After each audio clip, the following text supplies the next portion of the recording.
Good afternoon, dear students. Last class we start to discuss about Akbar's policies. Akbar's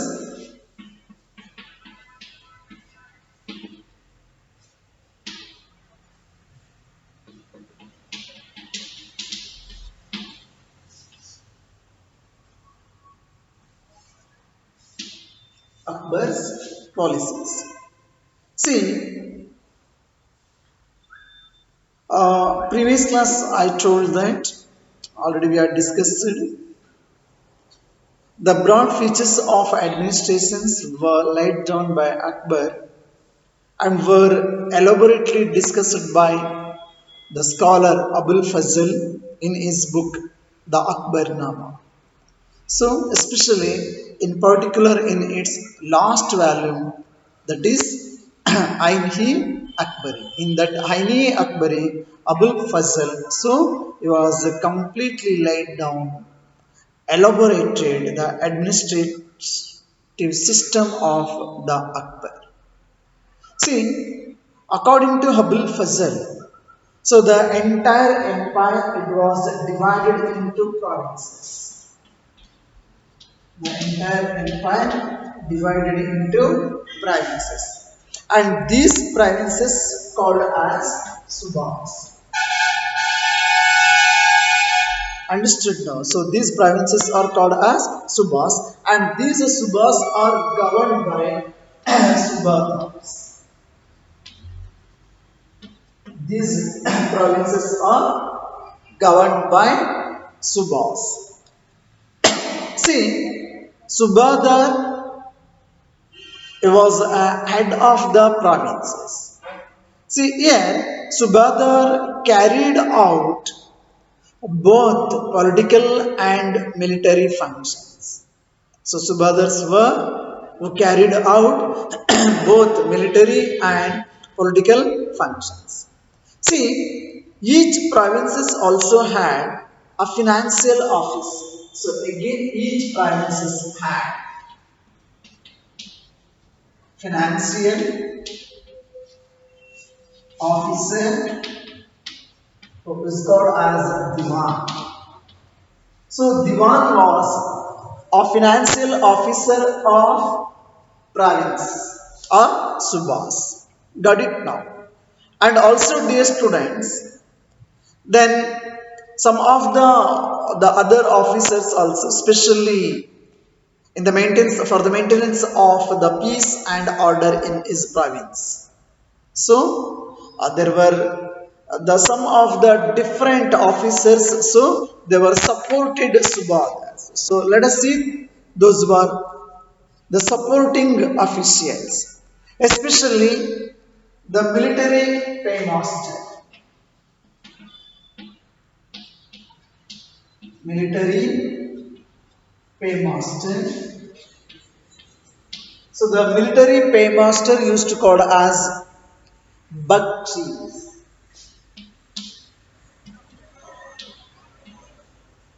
Bakshis. So Bakshis were military paymaster. And also the minister of in charge of religious and charitable patronage. So they are known as Sadr. Religious and charitable in charge. Known as Sadr. Got it now? And there is a military commanders. There is a military commander. So now as Fauzdar. The military commander was known as Fauzdars. And also the town police command. Town police commander. So town police commander known as Kotwa. Town police commander known as Kotwal. See, dear students, so like this, the or the arrangements of the administration system. So first of all, the entire empire is divided into different provinces called as Subhas, and Subhas were governed by Subhadars. Subhadars were the head of the provinces of Subhas. So here, each provinces had a financial officer also. Those were called Divan. He was a financial officer, and also to support the Subhadars in maintain order and peace in the province. So there are other officials also, such as military paid master called as Bakshis, and religious and charitable in charge, Sadar, and military commander Fauzdar, and town police commander was called as Kotwal. See, dear students, Akbar's nobles commanded large armies and had access to large amounts of revenue. Understood now? So Akbar's nobles commanded large armies and had access to large amounts of revenue. See, while they were loyal, the empire functioned efficiently, but by the end of the 17th century, many nobles and built independent networks of their own. So their loyalties to the empire were weakened by their own self-interest. By their own self-interest. See, while Akbar was at Fatehpur Sikri during the 1570s, he started discussions on religion with the ulemas. So, ulemas, they were actually the religious head of Islamic tradition. So, here, when the Akbar he was at Fatehpur Sikri during the 1570s, so Akbar was started a discussion on religious matter or religion with the ulemas, brahmanas, and even the Jesuit priests who were Roman Catholics, and even with the Zoroastrians. Means he was actually discussed with all the different religious people. See, these discussions took place in the Ibadat Khana. So, where all these discussions, that were took place in Ibadat Khana.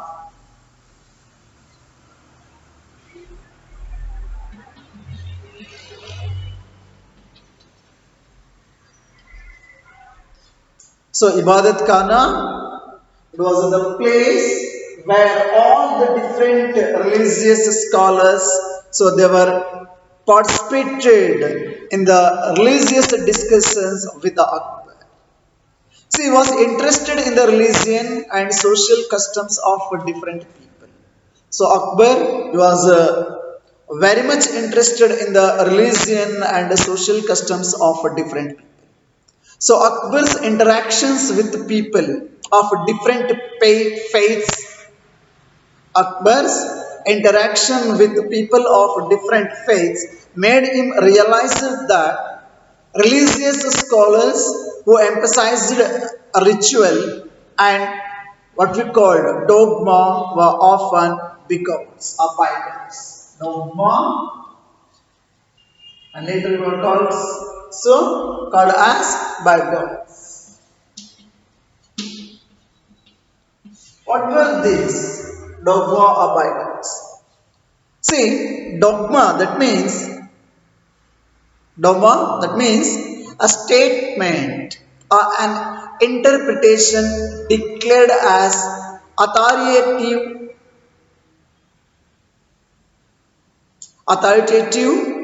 with the expectation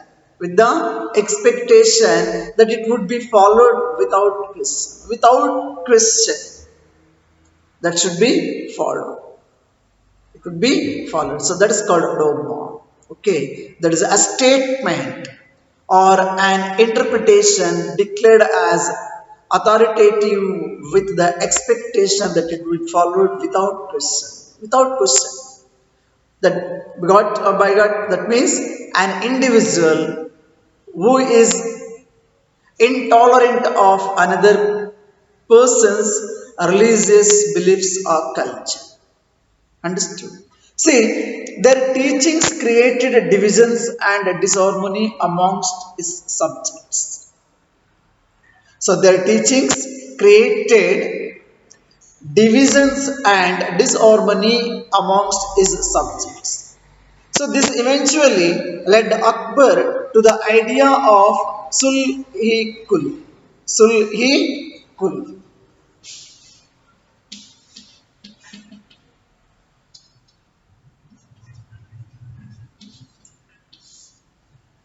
Sulhi-Kul.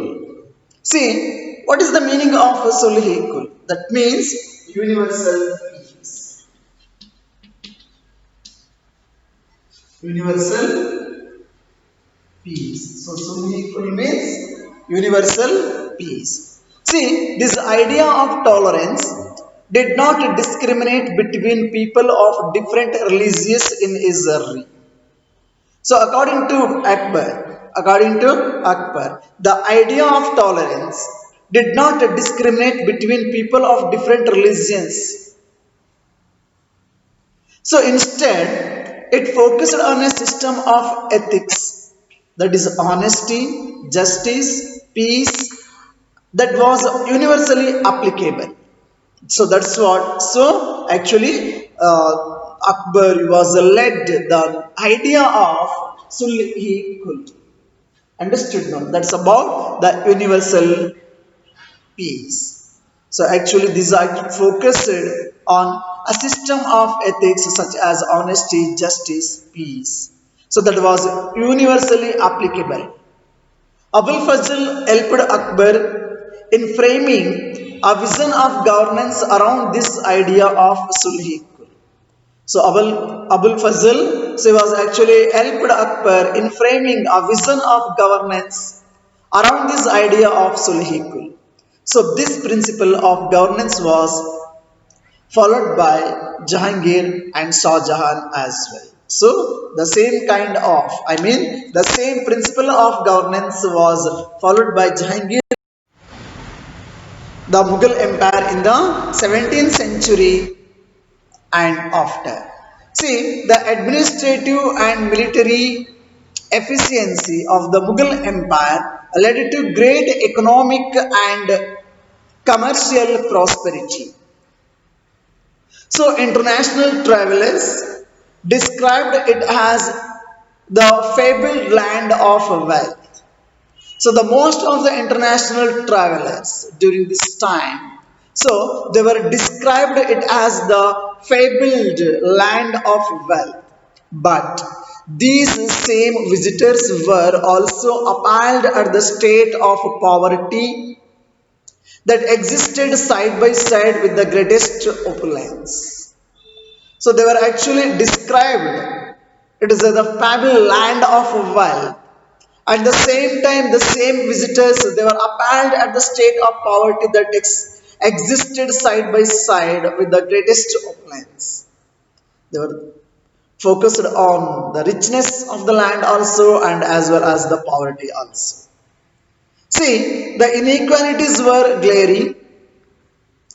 Documents from the 20th year of Shah Jahan's reign inform us that the highest ranking Mansabdars, only 445 in number out of total 8,000. Getting now? So, only 445 out of 8,000. So, are you getting dear students? So, the inequalities were glaring. Documents from the 20th year of Shah Jahan's reign informed that the highest ranking Mansabdars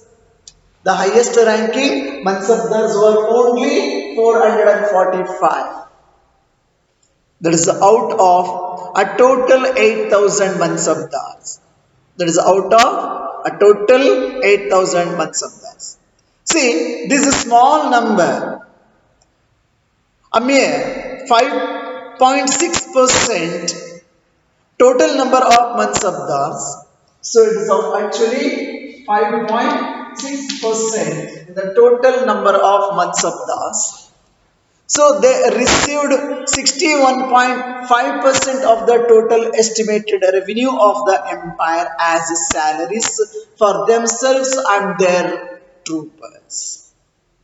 Getting these students. So only this 5.6, about 5.6% of the Mansabdars.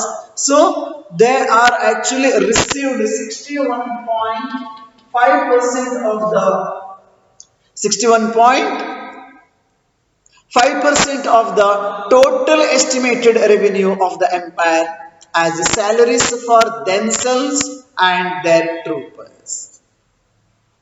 See, the Mughal emperors and their Mansabdars spent a great deal of their income on salaries and goods. Understood now? The Mughal emperors and their Mansabdars spent a great deal of their income on salaries and goods.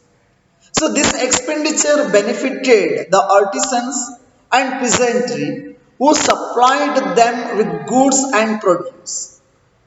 But the scale of revenue collection left very little for investment in the hands of the primary producers, the peasants and the artisans.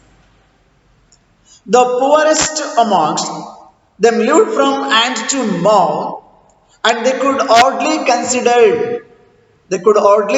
consider investing in additional resources, tools and supplies to increase productivity. So the wealthier peasantry and artisanal groups, the merchants and the bankers profited in this economic world. Who are getting profit? Actually, the wealthier peasantry and artisans group, the merchants and the bankers, only these, the few groups, they were profited in this economic world. The enormous wealth and resources commanded by the Mughal elite made them an extremely powerful group of people in the late 17th century. Getting these students, the enormous wealth and resources commanded by the Mughal elite made them as extremely powerful group of people in the late 17th century. As the authority of the Mughal emperor slowly declined, his servants emerged as powerful centers of power in the regions. So what happened now? Slowly the Mughal emperor and their power declined. And the same time the servants, so they were emerged as powerful centers of power in the regions. They constituted new dynasties and held command of provinces, even like Hyderabad and Howd. So, although they continued to recognize the Mughal emperor in Delhi as their master. So, even though, so some of those, so they are considered, they were recognized the Mughal emperor in Delhi as their master. By the 18th century, the provinces of the empire had consolidated their independent political identities. So, about this, we are going to learn in chapter 10th of this textbook. Getting these students. So, this is all about so what happened after the 17th century and afterwards. During 17th century and afterwards about the Mughal Empire, how they were declined, how they were lost their control over their territory. Because the Delhi Sultans, especially the Mughal, empire. It was one of the vast dynasty which were divided into so many provinces. But due to all these reasons, during the 17th century and afterwards, so they were slowed down.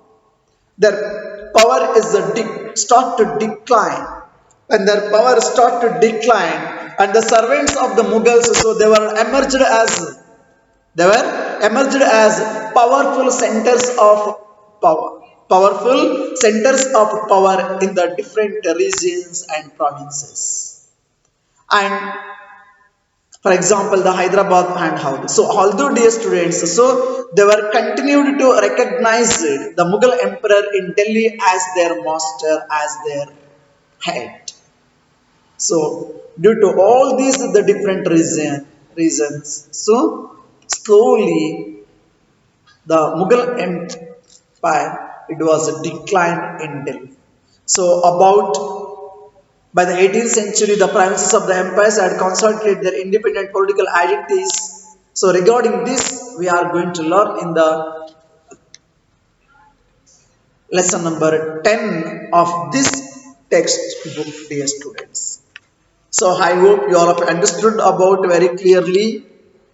That is about what we call the Akbar policies, and then how he was tried to make the own idea, especially this is what a very special from the Akbar, what he was contributed to the history because of the concept of Sulhi Kul or universal peace, which is completely based on, which is completely focused on a system of ethics such as honesty, justice, peace, so that was universally acceptable. So really, so the administrative system of the Mughals, it's the wonderful understood, and whatever we are following the minister or the different head of the in the present governments, how can we see the different departments, portfolios are headed by the different ministers in the same way, and how in the present we are divided the entire nation into states like that. The entire empire, it was divided into different provinces, and the same the governors, those who are called as subedars, understood. So there are a lot of the contribution to the administrative system, and even so there are so many things which we are following in till today's administration also, understood. So if you have any doubts regarding this chapter, whatever it may be the different topic of this lesson, so please try to clear, and then please read carefully the textbook. Even though while reading, if you are not understanding, so please let me know, and I request you, please send regularly homework without failing, without fail, send a regular homework. Then please don't send 2 days 3 days homework at a time. And I request you, better to send your homework so before 6 on or before 6 p.m. means evening 6 o'clock before, please you can send the homework. Okay, so regarding this chapter, if it is there any doubt, so please free feel to feel free to call, sorry, feel free to call and then clarify your doubts. In the next class I am going to start a new lesson. Okay, thank you, have a nice day.